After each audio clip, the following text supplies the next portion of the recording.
कौन कौन सिद्दीक़ अकबर। हज़रात मोहतरम मैं अर्ज़ करता रहता हूँ निगाहे नबुव्वत के मरकज़ अव्वल कौन सिद्दीक़ अकबर, दरसगाहे मोहम्मदिया के तिलमीज़ अव्वल कौन सिद्दीक़ अकबर, अरे तूरे रिसालत के कलीमे अव्वल कौन सिद्दीक़ अकबर, सफरो खदर के रफ़ीक़ अव्वल, अरे कौन सिद्दीक़ अकबर, हरम इस्लाम के हफीज़ अव्वल कौन सिद्दीक़ अकबर, शान यसनैन के सानिए अव्वल कौन सिद्दीक़ अकबर, पै करे इश्को रज़ा मुजस्मा मेहरो वफा रमज़े शनासे रसूल जिनकी सिहाबियत तस्दीकुल्लाह, जिनका वजूद अतीकुल्लाह, जिनकी खिलाफत फजलुल्लाह, जिनकी रजा तकदीरुल्लाह, और कौन सिद्दीक़ अकबर जिनका वजीफा अन्नज़रो इला वजह रसूलिल्लाह, कौन सिद्दीक़ अकबर कसरे सदाकत के शहनशाह, मंबाए सिद्को सफ़ा मादने जूदो अता, खलीफाए महबूब अकबर सैयदना सिद्दीक़ अकबर। हज़रात मोहतरम आपकी शान के अंदर सूरह तौबा की आयत नंबर 40 जो कि मैंने आपकी खिदमत में तिलावत करने की सादत हासिल की, अल्लाह रब्बुल आलमीन ने खुद अपनी ज़बान खुदाबंदी से इन दोनों यारों का तज़किरा इकट्ठा एक ही आयत में फरमा के रब ने बता दिया कि रब्बुल आलमीन को भी इनका याराना बड़ा अच्छा लगता है। फरमाया इल्ला तंसुरूहु फकद नसरहुल्लाह। बात हो रही है किस वक्त की, जब रब्बुल इज्जत ने अपने महबूब को हुक्म इरशाद फरमाया, ऐ मेरे यार अब ये माहौल साजगार नहीं रहा, अब मक्का की फिजा साजगार नहीं रही, इसको छोड़ो, अपने बिस्तर पर मौलाए कायनात मौला अलीउल मुर्तदा को सुला दो और अपने साथ अबू बकर सिद्दीक को साथ ले जाओ। अल्लाह रब्बुल आलमीन तुम्हें हिजरत का हुक्म इरशाद फरमाता है। जनाब मुस्तफ़ा करीम सल्लल्लाहु अलैहि वसल्लम अपने काशान अक़दस के अंदर आराम फरमा है। उधर हालात बड़े नाजुक हैं। मक्के के सारे सिरदार इकट्ठे होकर तलवारें हाथों में लेकर आपस में मशवरा करके इस कमरे में मोहम्मद अरबी तशरीफ फरमा है। आज उनका कत्ल कर दिया जाएगा। 100 सुर्ख ऊंटों का इनाम भी रखा हुआ है और हर बरादरी का एक सिरदार आपस में मशवरा करते हैं, एक बंदा मोहम्मद को कत्ल करेगा तो क्या होगा, बनी हाशिम से लड़ाई हो जाएगी, पूरे कुरैश से मुखालफत हो जाएगी। ऐसे करते हैं एक बंदा कत्ल ना करे, सारी बरादरियां इकट्ठी हो, हर बरादरी का सिरदार, वो हर बरादरी का सिरदार आ जाए, तमाम खानदानों का एक एक सिरदार इकट्ठा हो के उस घर का मुहासरा कर ले। जब सारे इकट्ठे हो के कत्ल करेंगे, बनु हाशिम और कुरैश वाले किसी से बदला नहीं ले सकेंगे। ये मशवरा करके सारे सिरदारान नंगी तलवारें लेकर पैगंबर अकरम के घर के इर्द गिर्द इकट्ठे हो गए। ऐन उस वक्त रब ने फरमाया, महबूब अब मेरा हुक्म है निकल जा। उलमाए किराम यहाँ पर बड़े हैरान होते हैं, उलमाए मुफस्सिरीन, या अल्लाह हिजरत का हुक्म ही देना था, इनके इकट्ठे होने से पहले देता। जब सारे सिरदार इकट्ठे होके इर्द गिर्द घेरा डाल के बैठे हैं, हाथों में नंगी तलवारें हैं, तूने हुक्म कर दिया कि अब निकलो। अल्लाह रब्बुल आलमीन की मंशा यही है, हिकमत यही है, ताकि दुनिया को ये कहने का मौका ना मिले मोहम्मद भाग गया। मोहम्मद अरबी इनके सामने जाना चाहते हैं। हजूर नबी करीम सल्लल्लाहु अलैहि वसल्लम ने जब हुक्म पाया रब का, हजरत मौला अली को बुलाया, अपने बिस्तर पे सुलाया, मुठ मिट्टी की पकड़ी, सूरह यासीन की इब्तदाई आयात तिलावत की और वसद्दन तक इब्तदाई आयात पढ़ के मिट्टी पर फूंका, फूंक के आपने इर्द गिर्द फेंका। जहां जहां काफर था उनकी आंखों में मिट्टी गई, वो देख न सके। पैगंबर अकरम अपने काशाने से निकले, सीधा सिद्दीक़ अकबर के दरवाजे पे आए।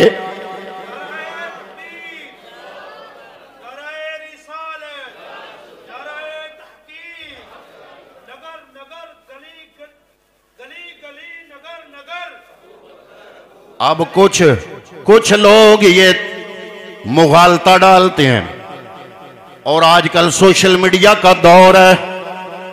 वो लोग जो कोई मौका सहाबा किराम पर तानो तशरीह का जाने नहीं देते, अब वो कहते क्या है? कहते नहीं नहीं, अबू बकर खुद साथ हो लिए थे, और मोहम्मद अरबी ने चूंकि छुप के जाना था, नबी ने इसलिए साथ रख लिया कि कहीं जाके काफरों को ना बता दे। इस मजबूरी से नबी करीम ने हिजरत की रात अबू बकर सिद्दीक को साथ लिया। हजरात मोहतरम ये इतराज करते हुए, इतना अकल भी नहीं है इन लोगों के पास। मैं कहता हूँ काजी शोस्तरी, सनाउल्लाह काजी शोस्तरी जो है, जिसने ये इतराज उठाया है, उनको कहो अपने 11वें इमाम हसन अस्करी अलैहिस्सलातु वस्सलाम आपकी तफसीर हसन अस्करी को भी देख ले। इमाम हसन अस्करी शिया हजरात जिनको अपना 11वां इमाम मानते हैं, उनकी तफसीर है, उन्होंने लिखी कुरान मजीद की तफसीर। जब इस आयत की तफसीर पर आए, तफसीर हसन अस्करी सफ़ा नंबर 414, तबा कौम ईरान के शहर कौम के अंदर जो तबाह हुई है उसका सफ़ा नंबर 414। इमाम हसन अस्करी इस आयत के तहत इल्ला तंसुरूहु फक़द नसरहुल्लाहु इज़ अख़रजहुल्लज़ीना कफ़रू सान यसनैन इज़ हुमा फिल गार। इस आयत के तहत लिखते हैं इन्नल अलियल आला युक़रिउक सलाम व यअमुरुका अन तस्हेबा अबा बकरिन व इन्नहु इन आनसका व वाज़रका व सबता अला मा आहदका काना फिल जन्नते मिन रुफ़क़ाइका व फी गुरबातिहा मिन जुलसाइका।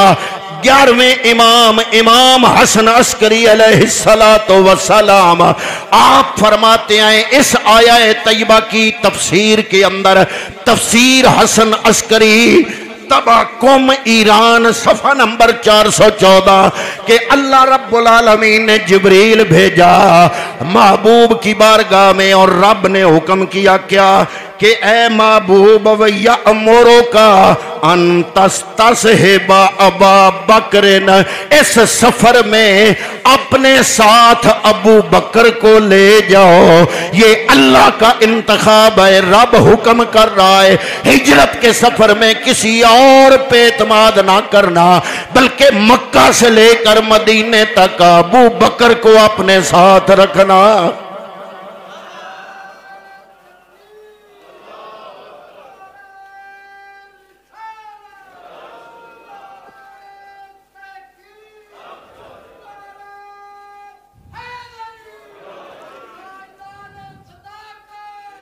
कुछ तो अकल से काम लो। हिजरत वाली बात सिर्फ नबी को पता थी, रब ने फरमाया था नबी हिजरत कर जाओ, या नबी को पता था या मौला अली को पता था? अबू बकर अगर खुदा न खास्ता बकौल तुम्हारे नीयत का ठीक नहीं था तो फिर अली ने बताया होगा, क्योंकि हिजरत का पता या नबी को था या अली को था, मक्के में और किसे पता नहीं था, किसी को पता नहीं था। लेकिन अगर अली ने भी बताया है तो गोया ये बात पता चलती है कि जैसे नबी का सिद्दीक पर एतमाद है, ऐसे ही मौला अली का भी सिद्दीक पर एतमाद है। नबी ने पूछा भी अरे अली, हिजरत का हुक्म है, अब क्या करूं? मक्के के लोगों की अमानतें भी मेरे पास हैं। मौला अली फरमाते हैं, मेरे यार, ए मोहम्मद मुस्तफ़ा, ए मेरे भाई, ए नबियों के इमाम, जहां लोगों की इमानतों की बात है, मैं आपके बिस्तर पे सो के लोगों की अमानतों की हिफाजत मैं करूंगा, और आपकी जात अल्लाह की अमानत है। इस वक्त अली की निगाहों में पूरी कायनात के अंदर अगर कोई हस्ती काबिल एतमाद है तो वो अबू बकर है। लोगों की अमानतों की हिफाजत अली करेगा, अल्लाह की अमानत की हिफाजत अबू बकर करेगा।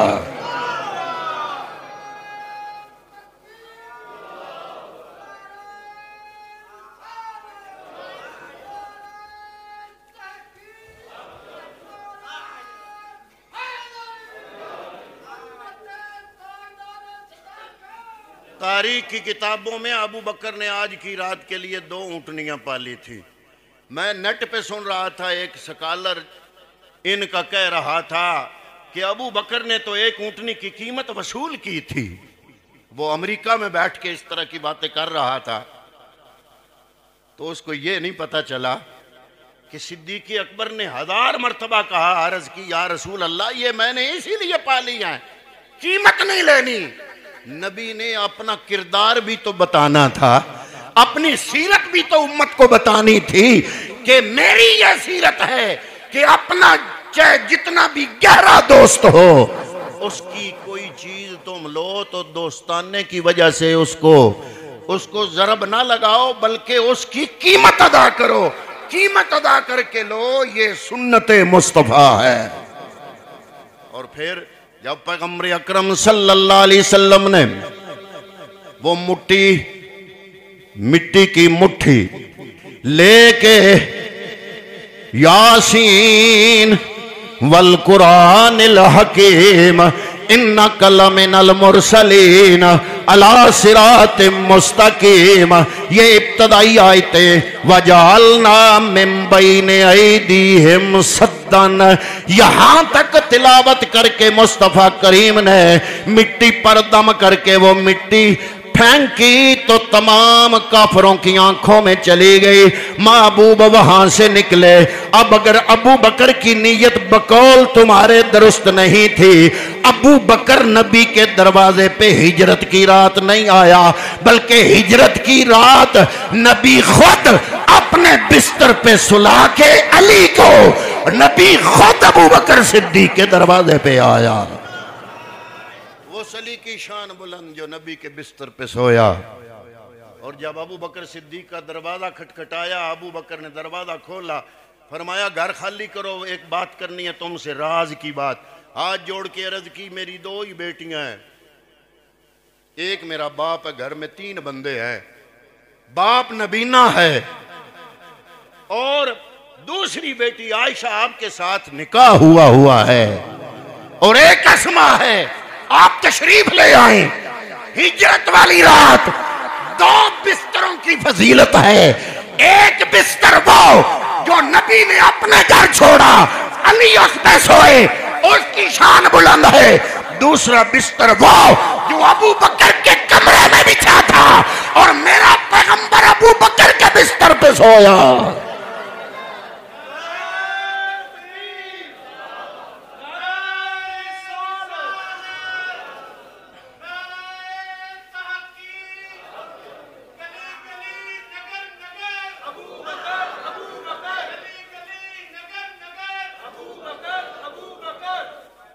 मेरी बात नहीं, सारे मुफस्सिरीन ये बात करते हैं, हत्ता के सुनो, अल्लामा फतहुल्लाह काशानी, शिया आलिम दीन अल्लामा फतहुल्लाह काशानी अपनी तफसीर मनहजुस सादिकीन के अंदर इसी आयत की तशरीह में और तफसीर में जुमले लिखते हैं। वो जुमले मैं आपकी खिदमत में पेश करता हूं। तफसीर फारसी में है,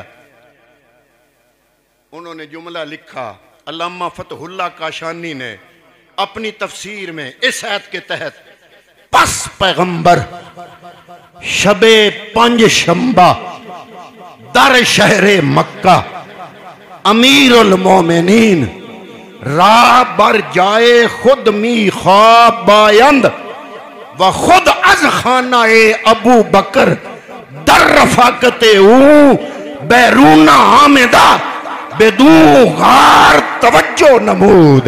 तर्जुमा, रसूल करीम ने पंज शंबा की रात, पंज शंबा फारसी में कहते हैं जुमेरात को, रसूल करीम ने पंज शंबा की रात को मक्का मुकरमा में अमीरुल मोमिनीन को अपनी जगह पर सोने का हुक्म दिया और खुद अबू बकर के घर तशरीफ ले गए।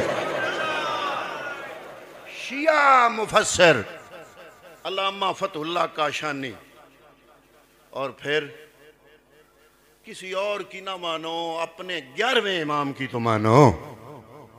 इमाम हसन अस्करी तफसीर हसन अस्करी के अंदर इसी आया तैयबा के तहत फरमाते हैं कि जिब्रील नाज़िल हुआ, अल्लाह का हुक्म सुनाया और साथ फरमाया, अर्ज की सोने मुस्तफ़ा रब फरमा रहा है व अमरा का तस्हेबा अबा बकरिन, कि अबू बकर को अपना सहाबी बना लो, अपना साथी बना लो। तो क्या आप अब भी काजी नूरुल्लाह शोस्त्री की बात मानेंगे या अपने 11वें इमाम हसन अस्करी की बात मानेंगे? दूसरा इतराज जो करते हैं, कहते हैं नहीं, ये जो आप कहते हैं जी साहिब, यकूलो ले साहिब ही, ये साहिब का माना हम नशीन होता है, साथी होता है, रफीक इसका माना है। इस लफ्ज में कोई शरफ और फजीलत नहीं। कुरान मजीद में काफिर के लिए भी साहिब का लफ्ज बोला गया है, मोमन के लिए भी बोला गया है, एक पारसा बंदे के लिए भी बोला गया है और एक फासिक बंदे के लिए भी बोला गया है। ये वो कहते हैं, सवाल सुन रहे हैं ना, वो कहते हैं जी साहिब का मतलब कोई इतनी फजीलत वाली शय ये नहीं जो आपने बनाई हुई है। ये कुरान में काफिर के लिए भी लफ्ज आया है, ये पारसा के लिए भी आया है और ये फासिक के लिए भी आया है। और दलील के तौर पे सूरह काफ की आयत नंबर 37 पढ़ते हैं, कहते हैं वकाला लहू साहिबहू व हुवा युहाविरुहू अकफरत बिल्लज़ी खलक़क मिन तुराबिन, यानी उसने अपने साहिब साथी को कहा जब वो उससे गुफ्तगू कर रहा था, क्या तुम उस खुदा का इनकार करते हो जिसने तुझे मट्टी से पैदा किया? तो इस आयत में साहिब का लफ्ज है और इस साहिब से मुराद काफिर है।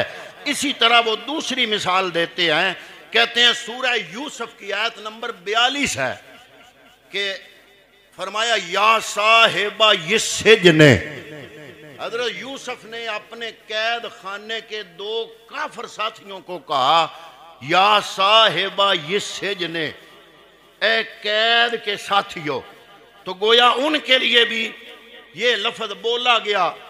तो हमने कहा कि अगर ये बात तस्लीम कर ली जाए तो फिर सिर्फ साहिब का लफ्ज ही नहीं, बहुत से अल्फाज अपनी अजमत खो देंगे और अपने शरफ से मारूम हो जाएंगे। मसलन ईमान, ईमान कोई ले लीजिए, सूरह निसा की आयत नंबर 51। अब हमारी दलील शुरू है कि जनाब अगर इस तरह ही आप लफ्जों के मायने लेकर उसकी अहमियत को ख़त्म कर रहे हैं तो फिर लफ्ज ईमान की भी कोई अहमियत नहीं है, क्योंकि सूरह निसा की आयत नंबर 51 है अलम तरा इलल लज़ीना ऊतू नसीबन मिनल किताब युमिनून बिल जिब्त व तागूत। तागूत यानी शैतान और जिबत, इसको मानने वाले के लिए भी ईमान का लफ्ज आया है। तो पता चला अगर इस तरह लफ्जी माने देखे जाएं तो जिबत और शैतान को मानने वाले के लिए भी ईमान का लफ्ज आया है। इसी तरह हिजरत का मतलब है, हिजरत का मतलब है किसी शहर को छोड़कर दूसरे शहर को जाना। ये बीवी रचाने के लिए भी हो सकती है, कारोबार करने के लिए भी हो सकती है और अल्लाह के लिए भी हो सकती है। लेकिन जो हिजरत अल्लाह के लिए होगी उसका मतलब और होगा, और जो बीवी और शादी रचाने के लिए होगी और दुनियावी मनफियत के लिए होगी वो हिजरत और होगी। इसी तरह लफ्ज इबादत है, इबादत का लफ्ज बड़ा बेहतरीन लफ्ज है, लेकिन कुरान मजीद में वयाबुदून मिन दूनिल्लाहि मा ला यदुर्रुहुम वला यनफउहुम, अल्लाह ने कुरान में भी बोला कि तुम इबादत उन बुतों की करते हो जो ना नफा दे सकते हैं ना नुकसान दे सकते हैं। पता चला लफ्ज के माने में शरफ नहीं होता, बल्कि जिसके लिए बोला जाता है उस निस्बत से शरफ आता है। अगर साहिब की आपको फजीलत नजर नहीं आती तो ईमान जो बुतों पे रखते हैं, लफ्ज ईमान की उस वक्त फजीलत फौत हो जाएगी, हिजरत की फजीलत फौत हो जाएगी, इबादत की फजीलत फौत हो जाएगी। लेकिन जब इबादत अल्लाह के लिए हो, जब हिजरत अल्लाह के लिए हो, जब ईमान अल्लाह के लिए हो, तो ईमान रखने वाले को मोमिन कहेंगे और मोमिन की अजमत बढ़ जाएगी, और हिजरत करने वाले को मुहाजिर कहेंगे। उस वक्त हिजरत की का माना और फजीलत बढ़ जाएगा। और इसी तरह इबादत जब अल्लाह के लिए हो उसको आबद कहेंगे, अल्लाह की निस्बत की वजह से आबद का माना उसकी फजीलत साबित हो जाएगी। इसी तरह लफ्ज में लफ्जन शरफ नहीं होता, यहां देखना है साहिब किसके हैं, यहां देखना है साहिब, साहिब किसके। अल्लाह के कुरान ने कहा कि सिर्फ मोमन के साहिब नहीं, सिर्फ आम नबी के साहिब नहीं, ये अबू बकर साहिब उसका है जो 1.25 लाख नबियों का इमाम है। अगर कोई काफिर का साहिब हो और दूसरा मुस्तफ़ा का साहिब हो, और कोई बंदा सिर्फ बुग़्ज़ सहाबा की वजह से काफिर का साहिब और नबी के साहिब में फर्क ना करे, सिर्फ बुग़्ज़ सहाबा की वजह से, तो उसके अकल ईमान पर मातम करने को दिल करेगा।